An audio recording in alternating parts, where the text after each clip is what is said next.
Dito tayo sa alak. Ito, mga ano to, shochu. Yan, shochu yan. Alak yan, rice wine, rice wine.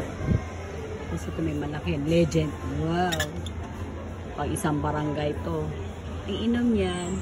Chibi-chibi lang, chibi-chibi. Hindi gagawing beer. Diba yung beer, yung marami yan. Ito chibi-chibi. Chibi-chibi ibig sabihin. Sa isa-isang maliit na cup. Yan, tagay-tagay. Ano yung tequila? Yung tequila glass. Yan. Ito may maliit din.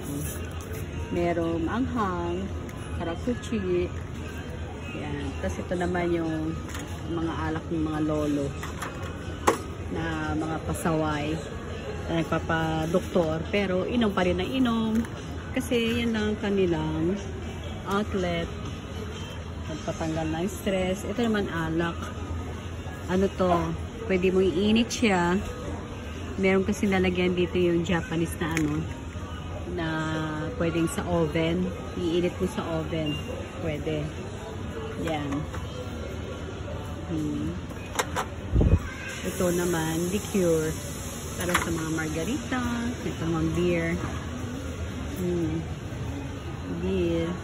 Dito tayo sa whiskey. Valentine. Pictures. Ayan. Ito, Japanese whiskey. Okay. Ito may black. Black nanto ka. Black Nika. Ito, Jim Beam. Mga paborito. All-time favorite. Jack Daniels. Ayan. Yun lang. Ito naman. Red wine. Red wine. Okay guys. See you later.